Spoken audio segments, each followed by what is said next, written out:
Բարի երեկո, վերջին անգամ այս live ֆորմատով փորձել էի մտքերս շարադրել և ձեզ հետ խոսել որոշ հարցերի մասին,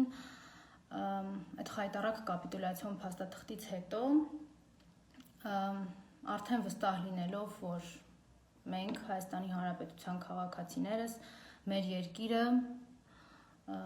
այլևս գտնվում է դժոխքում, վատ թարագույն իրավիճակում,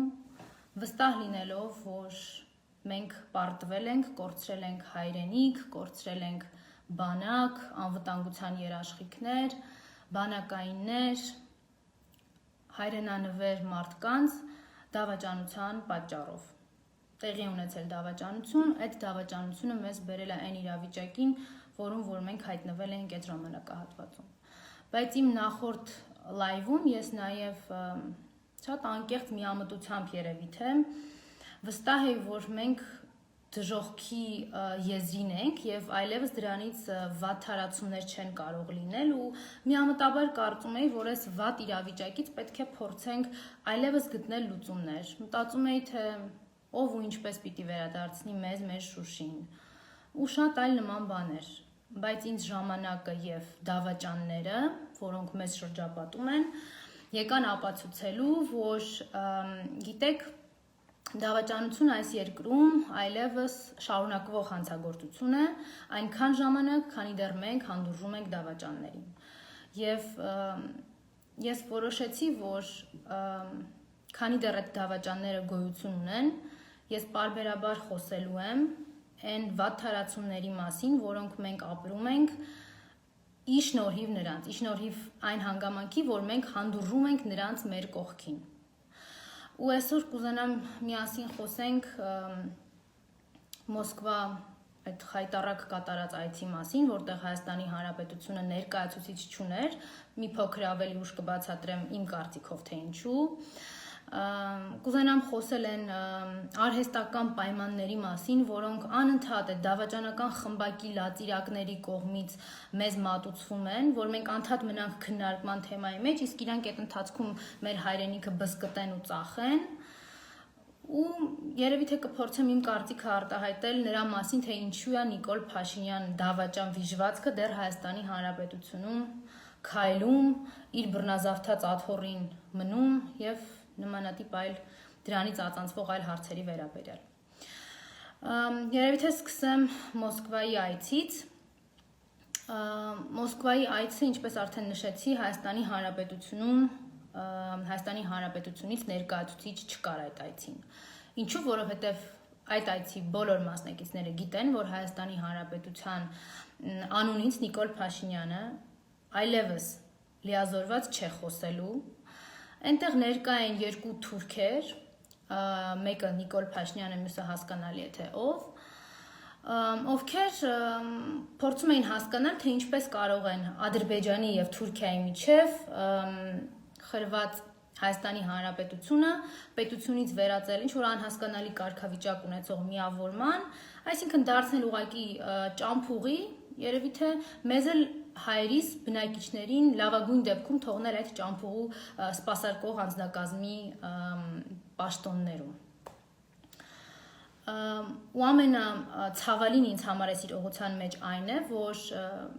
այդ խայտառակ դավաճանությունից կա բացահայտման պահից այդ դավաճանության ինձ մոտ փլվում է այն աներկբա հավատը առ այն, որ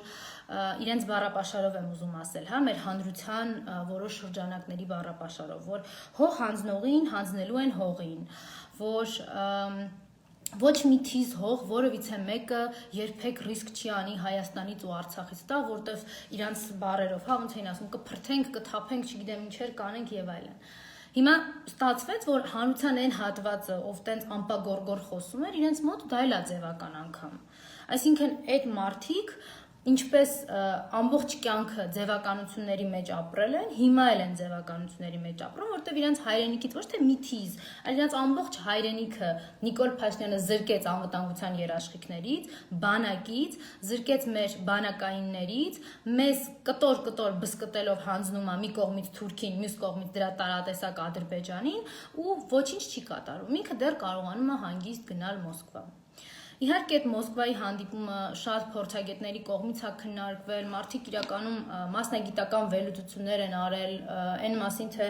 ինչի մենք այնտեղ օրակարգ չունեինք, ինչի Հայաստանի Հանրապետությունը այդպես խղճուկ վիճակում էր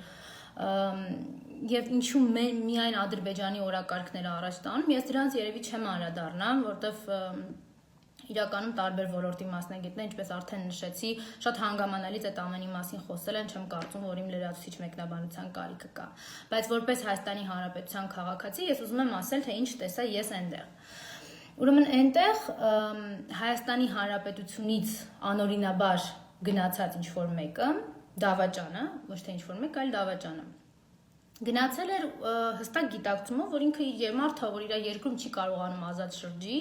իր անվտանգությունը մի քանի փողոցներում ընդամենը կարողանում իր հարյուրավոր ախրանիկներով ապահովել, իրեն եկեղեցի չեն թողնում Հայաստանի Հանրապետության քաղաքացիները, հանրությունը, բայց ինքը դեռ Հայաստանի Հանրապետությունում այնքան ախրանիկներ ունի, վճարվող մարդիկ, ովքեր պատրաստ են իր անվտանգությունը ապահովել եւ ինքը պատրաստ է Թուրքից գնալ Մոսկվա եւ ստանալ հերթական հանձնարարությունների փաթեթը Հայաստանի կտրտման, բսկտման, որպես պետության վերացման հետ կապված ու բարեհաջող այդ հանձնակատարի գործառույթը իրականացնել Թուրքին։ Այս հանդիպումը դրա մասին էր։ Իսկ այս հանդիպման ամենակարևոր եւ ոչ այդքան հաճելի հատվածը նաեւ այն էր, որ այդ ապօրինաբար Հայաստանը ներկայացնող գոյամիացությանը նույնիսկ իր այնքան բոլոր ոլորտներում, այդ թվում նաեւ իր առողջական, այնքան հակահիգիենիկ է, որ իրան նույնիսկ վստահություն չկա սեփական առողջության վերաբերյալ տեղեկատվության հայտնման տեսանկյունից, այսինքն որ իրան թույլ տան թշնամու եւ բարեկամի հետ հանդիպի եւ ձեռք սեղմի, պիտի օտարերկրյա բժիշկներ գան, սրան հետազոտեն, հասկանան ինչ վիճակում է, որ նոր թողեն այդ մարդկանց հետ գոնե նույն սենյակում, նույն տարածության մեջ գտնվի։ Ինչու, որովհետև բոլորը, բացարձակապես բոլորը, թե թշնամիները եւ թե մեր բարեկամները դրսում վստահ գիտեն, որտեղ Նիկոլ Փաշինյան, այնտեղ սուտ, կեղծիք, մանիպուլյացիա բոլոր ոլորտերում։ Իրավաբանություն, արտաքին քաղաքականություն, դիվանագիտություն, բժշկություն կապ չունի։ Ամեն ինչ սուտ է այդ մարդը կա։ Սուտ բժշկի տեղեկանք էլ կլինի, չգիտեմ, մենք գիտենք սուտ քրեական գործ, ինչ ուզում է լինի, ամեն ինչ հնարավոր է այդ մարդուց։ Այն Մոսկվայի այցը սրա մասին էր, որ նորից եմ կրկնում, այդ մարդը այս երկրում այնքան կան մարդիկ, ովքեր պատրաստ են վճարվել իր կողմից, իր լափը ուտելով ու իր անվտանգությունը պաշտպանել։ Այս սրա մասին էր գալ Հայաստան ու բզկտել հայրենիքը։ Սրա հետ մեկտեղ մարդիկ այնքան անհայրենիք տականքներ են, որ պատրաստ են ոչ միայն վաճառելու մեր հայրենիքը մեր աչքի առաջ, զոհելով ամեն ինչ, ցանկացած սրբություն, որը մեզ համար թանկ է։ Իրենք նաև դրա հետ զուգահեռ ստեղծում են, այսպես ասած, պայմանական, ինչ-որ արհեստական պայմաններ, որոնց մասին, որոնք իրենց այդ ազգային ժողովի ամբովանդակ ու անձև պատգամավորների շուրթերով, չգիտեմ, նախարարների շուրթերով, ովքեր ոչինչ չեն հասկանում իրենց ոլորտներից ու Դավաճանի ասածներով ինչ-որ փորձում են արհեստական օրակարգեր ձևավորել։ Այս մարդիկ այդ արհեստական կեղծ պայմաններ են առաջադրում, մեզ սկսում են գցել հանրությանը տարբեր շերտերի, սկսում են գցել այդ քննարկումների մեջ, որ այդ պայմանների բավարարման դեպքում է միայն հնարավոր Նիկոլ Փաշինյանի, չգիտեմ, հրաժարական կամ էլ ինչեր են օգտագործում, չգիտես եւ այլն։ Մենք Նիկոլ Փաշինյանի հրաժարականի եւ իր համար այս երկրում ինձ համար գոնե ընդունելի միակ կարգավիճակը մասնավորապես իր դատապարտյալ լինելը ոչ մի պայմանով կապված չէ, առավել եւս այն կեղծ պայմաններով, որոնք մեզ շպրտում են այդ լափամանից լիզող ազգային ժողովի անդեմ պատգամավորներն ու անձև նախարարները։ Դրանցից մի քանիսին այսօր կանդրադառնամ վերջնականապես գոնե ինձ նայող լսող մարդկանց համար փակելու այս անիմաստ թեմաները։ Դրանցից առաջինը երևի թե պայմանականորեն կանվանեմ նախկինականություն, բովանդակության մեջ սրա չեմ մտնել, որտեղ սա բովանդակություն էլ չունի, ուղղակի մի քանի փաստ եմ ասել, որ ձեզ նախկինականության մասին ավետում են ամենաթարմ դեմքերը, որոնք հնարավոր էր գտնել Հայաստանի Հանրապետությունում, հա,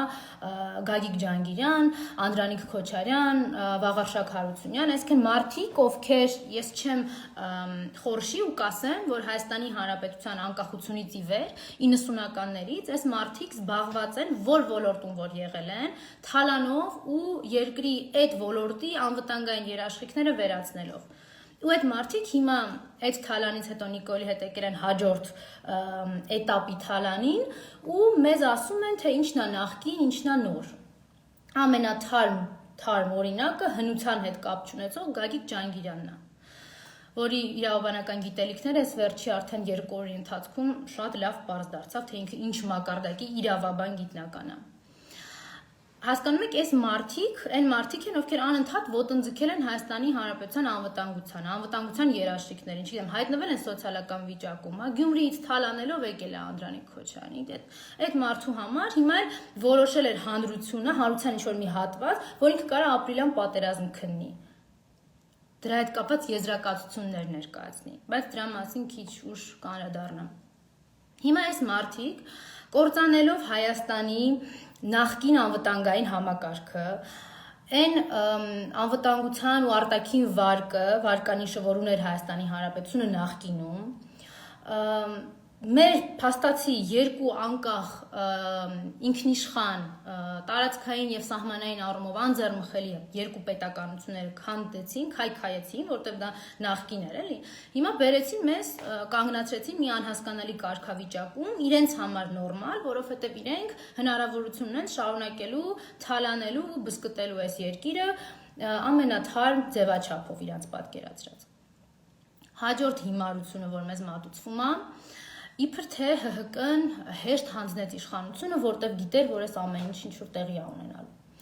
Ես այդ հիմարությունը կրկնողներին եմ ուզում ասել, որովհետև ես գիտեմ այդ հիմարությունը ինչի են ստեղծում, որտեղ այդ վիժվածք Նիկոլ Փաշինյանը ու իր շրջապատը բնականաբար միտումնավոր են դա անում։ Իսկ հիմարությամբ դա կրկնողները ու դա հարց դարձնողները, հələ մի հատ էլ դրան պատասխան տալ փորձողներին ուղղակի ասում եմ։ Մի ամիս անմարդկային, անբարոյական ճնշումների տակ Հայաստանի Հանրապետական կուսակցության ներկայացուցիչները, իշխանությունը հանրապետական,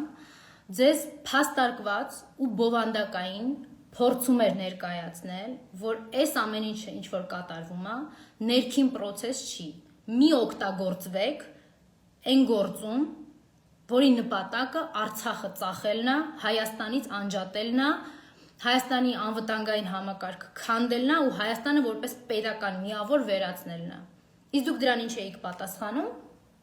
Դուք դրա փոխարեն ավելացնում եք լենտերը փողոցի սև ու ծաղկեպսակները այդ մարդկանց։ Այդ մարդկանց ընտանիքի անդամների վրա ֆիզիկական ու բարոյհոգեբանական հաշվեհարդար ու ճնշում գործադրելու գործիքներն էիք ավելացնում։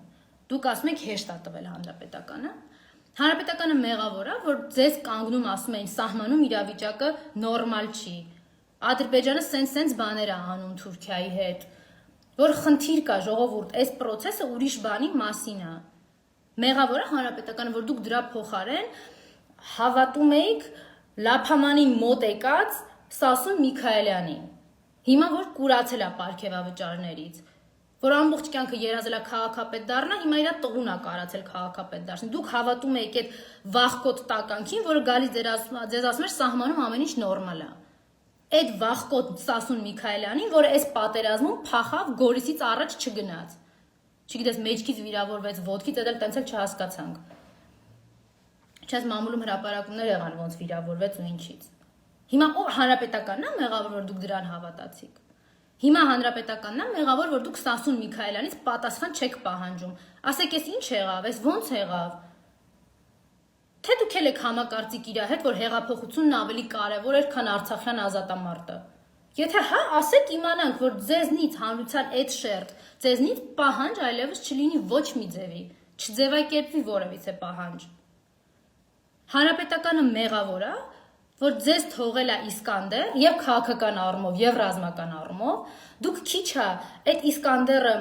օգտագործում եք նենց տեղում, որ մեզ պետք չի, նենց ձևով, որ մեզ պետք չի։ Հələ մի հատ էլ նենց եք օգտագործում, որ ինքներս մեզ վնասի այդ Իսկանդերը։ Երբ Սերժ Սարգսյանը ասում էր, որ 2018-ին առաջադրվելու պայմաններից, հիմքերից մեկը նաև Արցախն է ու Արցախյան բանակցային գործընթացը, որտեղ մենք միանշանակ առավելություն ենք ունեցել նախագահ Սերժ Սարգսյանի կառավարման տարիներին։ Դուք նախընտրում եք հավատալ լպրծուն Դավիթ Սանասարյաններին օրինակ։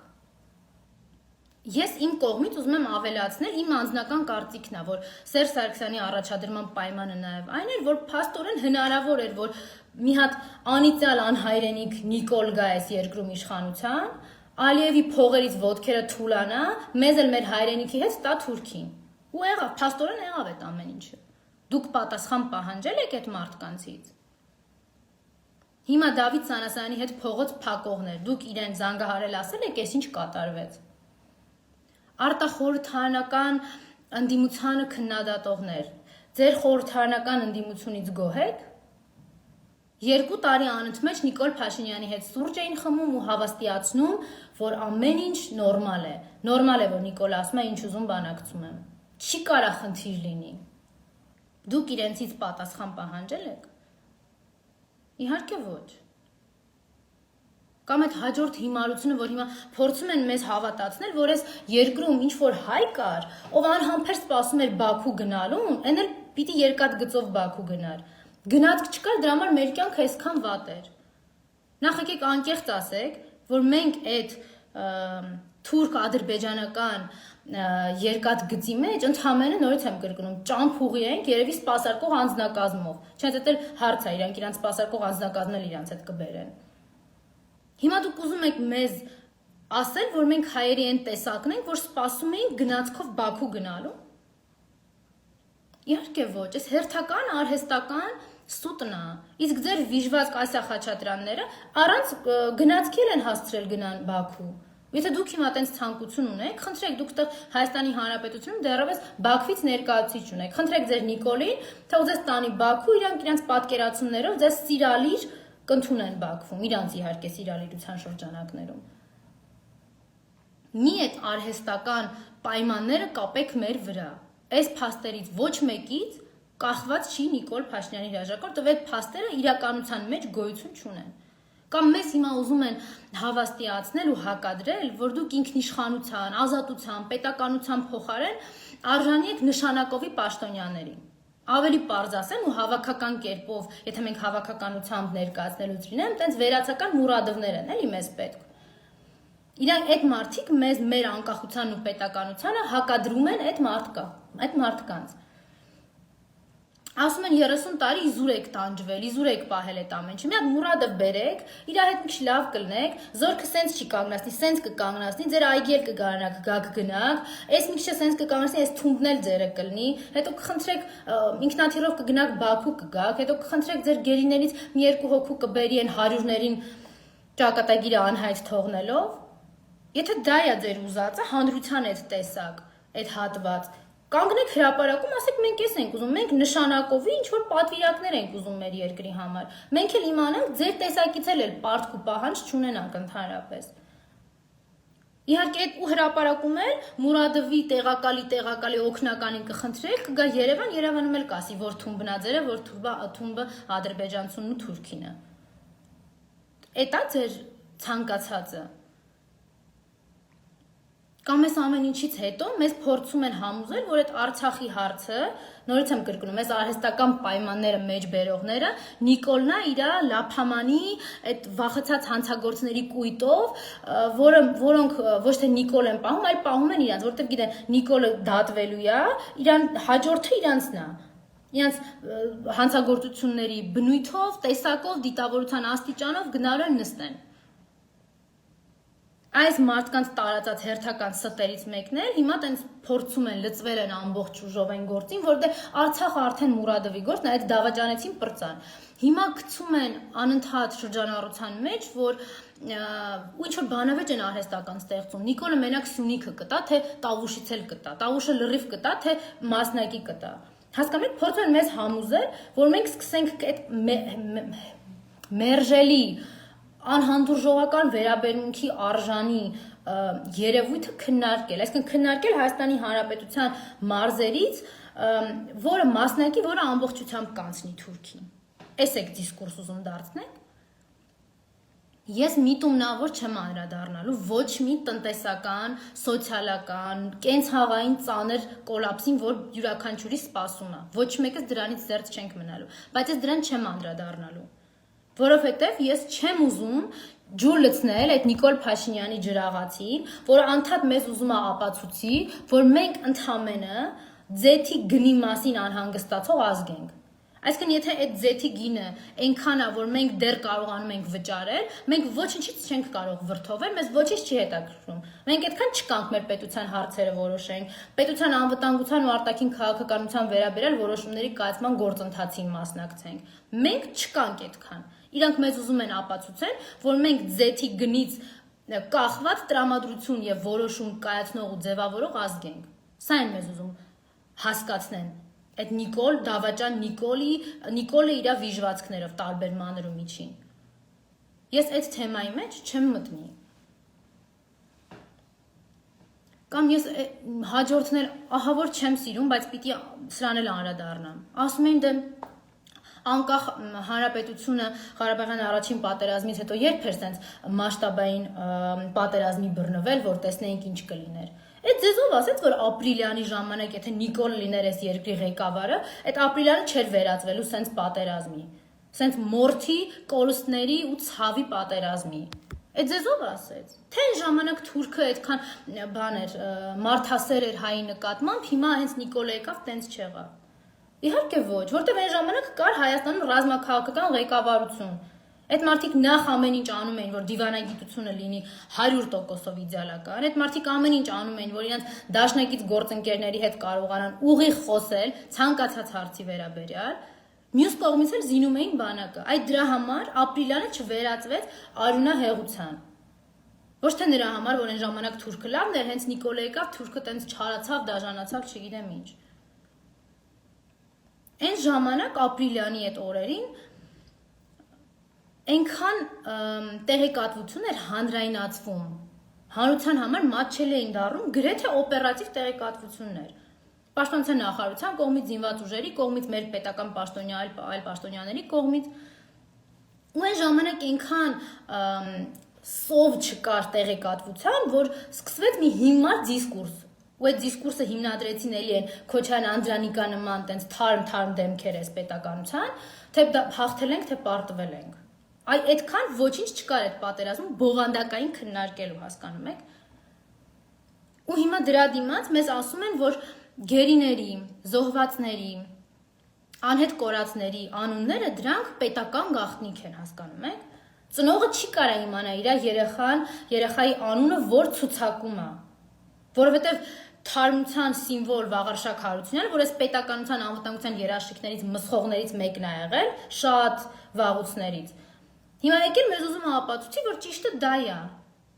Ու մարդիկ կան, մեզ փորձում են ապացուցել, գիտեք ինչ, դե որ ասում է տենց է ուրեմն։ Նախ դա օրենքով էլ է սխալ, բայց հիմա այս երկրում է օրենքից խոսում, որ մենք խոսենք։ Լավ, դուք ասելու բան չունեք։ Ձեր պաշտպանության նախարարը ստում ասում է դա պետական գա, դուք չեք կարա իմանաք ձեր երեխան գերիների ցանկում է, թե անհետ կորածների։ Նորմալ է այս իրավիճակը ըստ ձեզ։ Սրանից հետո ինչ որ մեկը գնում է այդ դավաճան Նիկոլի մոտ հանդիպման ու կարա դուրս գա կամերաների մոտ ասի, որ ինքը բավարարված է այդ հանդիպումից։ Ասեք, որ սա է ձեր հանրային ընկալումը այս երկրում տեղի ունեցողի վերաբերյալ, ձեր հատվածից էլ ոչինչ չպահանջենք այլևս, որպես միասնական հանրություն պահանջենք նկատի ունեմ։ Ու այս ամեն ինչի մեջ հայտնվում են մարդիկ, Ես դրանց չգիտեմ իրավաբանել չեմ կարող ասել ու ես իրանց գոլեգա չեմ համարում մի պարզ պատճառով, որովհետև այն մարդը, այն իրավաբանը, այն իրավաբանական ոտք դրած ու հետո այդ իրավաբանի դիպլոմով դուրս եկած մարդը, որ կարա գնա սահմանադրական դատարանի դուռ արգելափակի դատավորի համար ու պատճառափորձի հիմնավորել, որ դա իրավական գործընթաց է եւ չգիտեմ ինչ, իմ համար ինքը չգիտեմ Լավ է այդ դիպլոմը վառի, հեսա էլի այն ցուրտ ժամանակներն են գալու, կտաքան է այդ դիպլոմով երևի թե Որտեղ այդ մարդը օրենքով դատավարության մասնակից է, որը ապահովում է այդ դատավարության ամբողջականությունը, թափանցիկությունը, դատարանի ու այդ process-ի հեղինակությունն ու լեգիտիմությունը։ Ու ինքը կանգնել ասում է, ես համանդրական դատարանի դատավորին ներս չեմ թողել, որովհետև Նիկոլն է ասել, իրավաբանը հասկանում եք։ Հիմա հաջորդ գլուխ գործոցն է այդ նույն դատարան արգելափակող կոչված իրավաբաններից ես Նիկոլ Փաշինյանին դավաճան կանվանեմ այն ժամանակ, երբ որ քրեադատավարական ընթացակարգերը բոլորը անցնեն, օրինական ուժի մեջ մտած լինի դատական ակտ, որը ինձ կասի, որ ինքը հենց քրեական օրենսդրության այդ հոդվածի սուբյեկտն է եւ որ ինձ իրավունք կտա իրեն անվանել դավաճան։ Չէ դուք լուրջ եք ասում։ Եթե դուք այդքան հետևողական եք ձեր մասնագիտության հանդեպ, բա ուր եք որ առանց սահմանադրության կարգերը պահպանելու սահմանադրական փոփոխություններ էին անում, մեկ հանրաքվեով, մեկ օրենքով։ Ուր եք դուք այդ ժամանակ, երբ որ հոկտեմբերի 2 կար ազգային ժողով էին շրջափակում ձեր օրենսդիր մարմինը։ Կամ լավ ուր եք դուք հիմա, երբ որ ինչ որ անհասկանալի հայտարարություններով այս երկիրը փաստացի հանձնվում է Թուրքին ու դառնում է ուղղակի լոկացիայի տեղ ինչ որ։ Թուրքի համար, հասկանում եք։ Ձեզ հայտնի է այդ մեծ նիկոլական իրավաբաններ, որ տարբեր կառույցներում թառել եք։ Ձեզ հայտնի է հայտարարությունը ինչ իրավական ուժ ունի, դա ինչ իրավական փաստաթուղթ է եւ ինչ հարաբերակցության մեջ է գտնվում Հայաստանի Հանրապետության իրավական համակարգում։ Որ հիերարխիայի մեջ որտեղ է դա։ Կանխելով ձեր հիմար պատասխանը, եթե դա ձեր ասած փաստաթուղթն է, ինչ որ դուք հիմա մտածեցիք, այդ դեպքում ուր են այդ վավերականացման գործընթացները։ Ոնց չի անցնում։ Իսկ եթե ձեր խորին համոզմամբ կամ մտքներով այտենց ռիսկ արեցիք մտածել, որ դա իրավական ուժ չունի, հաջորդ հարցը, բայց եթե իրավական ուժ չունի, ոնց է այդ փաստաթ այդ հայտարարությունները, չգիտես ինչերը, հիմա դե ֆակտո իրականացվում ու շատ ավելի օպերատիվ, քան ցանկացած ակտ էս երկրում։ Ու դեռ հələ խոսում են ռեպրեսիաներից կամ ինչ-որ իրավապահ համակարգի գործողություն։ Նախ այս երկրում Նիկոլ Փաշինյանը իրավապահ համակարգը վերացրեց։ Այնտեղ իրավապահ համակարգ իրավունք պաշտպանող մարդիկ չկան։ Այնտեղ ուղղակի ռեպրեսիվ ապարատի մասնիկներ են։ Ու ես շատ ցայտուն օրինակ կարող եմ բերել հազարավոր մարդկանց հետ պատահած, այդ թվում նաև իմ վարչական տուգանք նշանակելու համար, նշանակելու չէ, արձանագրություն կազմելու համար ստատուսի, հասկանում, Facebook-յան ստատուսի։ Տուն կարող են գիշերը ժամը 1-ից 2 ընկած ժամանակահատվածում այցելել 3-ից 5 ոստիկաններ ու հարցնել, այդ որ գրել եք Նիկոլին եք նկատի ունեցել։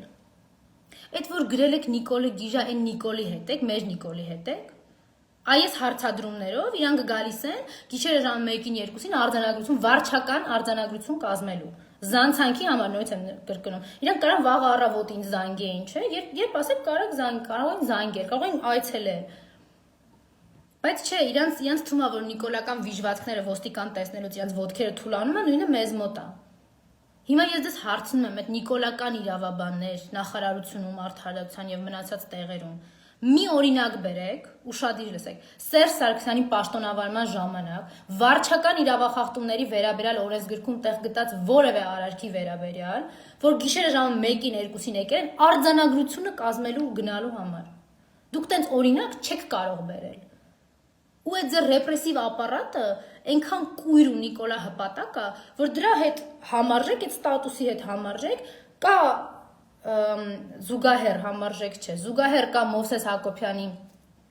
ասուլիս, այն դավաճան Արայիկ Հարությունյանի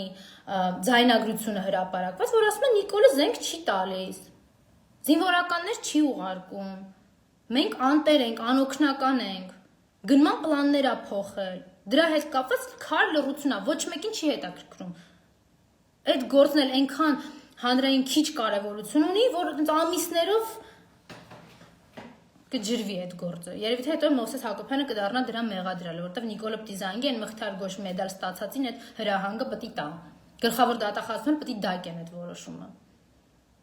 ռեպրեսիվ դայկիչներ են, էլի մեր իրավապահ համակարգչի այլևս։ Այն Արայիկ Հարությունյանին էլ որ ասացի, մի բառով ասեմ, այդ մարդը ոչ միայն իր երկիրը հայրենիքը ծախեց հայրենակիցներին, այլ փաստորեն նույնիսկ պատրաստ եղավ թուրք Նիկոլի ասածով թուրքին ծախի իր պաշտոնը։ Պաշտոնը այդ մարդը իր ամբողջ կյանքում ինքը նախագահ իրավունք ուներ, որ լիներ։ Ինքը իր ամբողջ կյանքում ցանկացել է այդ Արցախի նախագահականում միջանցքներում ուղղակի կամազուր կամ ողնաշար մեկի նման քայլի գնայես կողմ գա։ Այդ մարդուն բա նախագահ է դարձնում։ Չնայած պարզ է իրանով նախագահ դարձրեց ու ինչի համար դարձրեց։ Ու այս ամեն ինչի մեջ գտնվում են դեռ խոհափիլիսոփայական մտքեր արտահայտող մի հատ մասա, որ ասում եմ, այս ամեն ինչի մեջ մեղավոր էինք բոլորս։ Սուտ եք ասում։ Նման բան չկա։ Բոլորս մեղավոր չենք։ Հանկարծ չփորձվեք հասցեականություն շեղել, վաղը մյուս օր առաջադրվելիք բարոյական, քաղաքացիական եւ իրավական գնահատականների մեղադրանքների մասով շեղելու այդ հասցեականությունը, այդ վերացականությամբ ջրեք գնա այդ ամեն ինչը։ Նման բան չի լինելու։ Եթե ինչ-որ մեկը անկեղծորեն խնդիր ունի մեղավորների չափաբաժնի ու մեղավորների անձանց գտնելու իմաստով, ես կարող եմ իրանց օգնել։ Ես կասեմ ինչով է մեղավոր այն մարդը, որ անուղեղի նման 2018 թվականին փողոց էր փակում։ Այն դիտավորյալների մասին չեմ խոսում, իրանք կոնկրետ իրանց տեղն ու դերը կհասկանան այս երկրում, միակ հնարավոր տեղն ու դերը այս երկրում շատ շուտով կհասկանան։ Ես կարող եմ ասեմ ինչով էր մեղավոր այն մարդը, որ գնում էր ընտրում էր Նիկոլ անուղեղի նման։ Ես կարող եմ ձեզ ասեմ, ինչով է մեղավոր այն մարդը, ով 44 օրերի ընթացքում հիմարի պես գրում է հաղթել ենք արդեն։ Այդ գորբագոր արծրունի շարունակությունը։ Ես ես կարող եմ ասել, ինչով է մեղավոր այն մարդը, երբ ձեր այդ նույն ասած հանրապետական իշխանության ներկայացուցիչները ասում են ժողովուրդ, լսեք ինչա կատարվում, դուք հիմարի պես տանում լենտ եք կախում սև այդ մարդկանց տան մոտ կամ համարն եք հավաքում կամ Facebook-ում չգիտես ինչ եք գրում։ Դուք չգիտեք ինչու եք մեղավոր։ Ես դες կասեմ ձեր հասցեական մեղադրանքները ու օբյեկտիվ մեղադրանքները ամենակարևորը։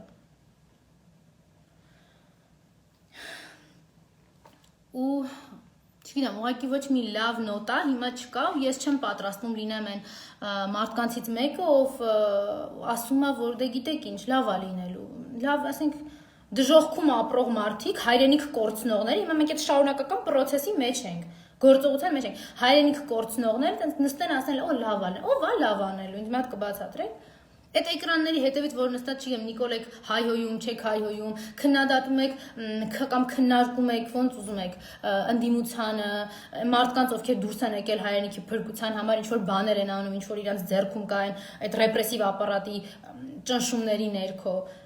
Ով պիտի գա ձեր հայրենիքը փրկի։ Եթե դուք այլ մեթոդաբանություն, եթե դուք մարդիկ եք, ովքեր իրոք գիտակցում եք ու հասկանում եք, որ այս երկրում տեղի է ունեցել դավաճանություն, մենք պարտվել ենք դավաճանության արդյունքում, Նիկոլ Փաշինյանը թուրքերի հետ մեզ հաղթել է, որտեղ ինքը մեզ դավաճանել է իր մնացած վիժվածքների հետ։ Եթե դուք ունեք ավելի կարող ձեր կարծիքով թեկուզ, կարող մեթոդաբանություն ու գործիքակազմ, որ այս երկրում Նիկոլի գնալը ավելի շուտ ու հեշտ կլինի, ես առաջինը կկանգնեմ ձեր կողքը, եկեք հրապարակ դրա մասին ասեք, եթե չեք ուզում ձեր կողքը կանգնեմ, 2-3 քայլ հետ կկանգնեմ, ձեր թիկունքը կպահեմ, խնդիր չկա, եթե դուք իհարկե այն մարդն եք, որ մտածում եք այս երկրում ունեք անելիք, որ մեր երկիրը դավաճանությունից պիտի ազատեք, եթե դուք այդ մարդիկ եք, եթե դուք այդ մարդիկ չեք, ես ձեզ կարեմ խորհուրդ տամ, Մուրադովից խնդրեք 2 չվերթ Բաքու, 2 չվերթ Անկարա, այդքանդ կտեղավորվեք, ձեր սիրելի գաղթօջախներում գնացեք շարունակեք ձեր գոյությունը, հիմա մխիթարության հերթական էտապի մեջ ենք, ժողովուրդ, ազգ, ժեղ, հասարակություն, քաղաքացիներ, չգիտեմ ինչ ուզում եք դրեք անունը, ինչ ուզում եք, բարեբախտաբար թե դժբախտաբար, մենք բոլորս այն մարդիկ ենք, ովքեր այս ծանր ժամանակահատվածում ապրում ենք Հայաստանի Հանրապետությունում, հուսով եմ բոլորից գենոֆոնդը հայկականա, ու բոլորս Հայաստանի Հանրապետության քաղաքացիներ ենք, ու ունենք պարտականություններ մեր երկրի հետ կապված։ Եթե ինչ-որ մեկին թվում է, որ ինքը այս երկրի հանդեպ պարտականություն չունի, այսինքն ձեծ սպառող ամենակ, ոնց որ արդեն սկզբում նշեցի, Այդ դեպքում այդ չվերթի տեղն է իրան կամ Բաքու կամ Անկարան է, թող որոշի ինքը։ Ես չգիտեմ ձեր ճակատագիրը հետո ձեր այդ սիրելի գաղթօջախներում ոնց կձևավորվի, դասավորվի, անկեղծ ասած չէ հետաքրքրում։ Բայց մի բան հաստատ կարամ ասեմ, որ մենք այս երկրում շարունակել ապրողներս եւ մարդիկ, ովքեր հայրենիք ու արժանապատվություն ունեն, ազատված կլինեն հերթական փսիխոզի ու դավաճանության այնպիսի դրսևորումից, ինչպիսին էր 2018 թվականը։ Գոնե դա դրական, որպես ես կարող եմ արձանագրել ձեր այս երկրից բացակայությունից։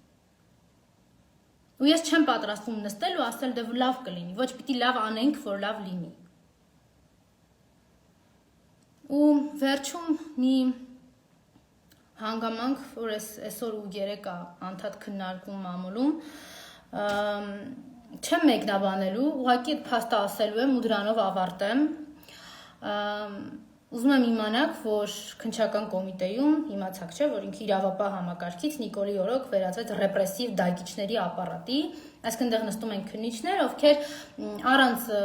ձերբակալման որոշումը կարդալու ստորագրում են, առանց կալանքի վերաբերյալ միջնորդությունը կարդալու մուտք են անում դատարան եւ այլն, որտեղ տենց Նիկոլն է ասել։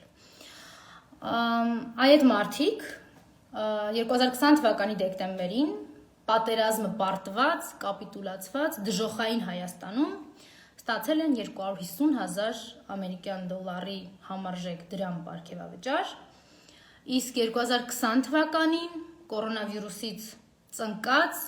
պատերազմում դավաճանված Հայաստանի Հանրապետությունում քննչական կոմիտեն ստացել է ավելի քան 2.5 միլիոն դոլար պարգևավճար, միայն պարգևավճար։ Իսկ ազգային ժողովը մեկ ամսվա ընթացքում բաժանել է ավելի քան 400,000 դոլար պարգևավճար։ Ես այսքանով ավարտում եմ, ցանկանալով ձեզ խաղաղ երեկո, բայց հստակ նաև գիտակցելով, որ Հայաստանի Հանրապետության արժանապատիվ ու հայրենիք ունեցող քաղաքացիների երեկոները 2020 թվականի սեպտեմբերի 27-ից բնավ էլ խաղաղ չեն եղել։ Ու չեն լինի այնքան ժամանակ, քանի դեռ Նիկոլ Փաշինյանը այս երկրում է։ Ցտեսություն։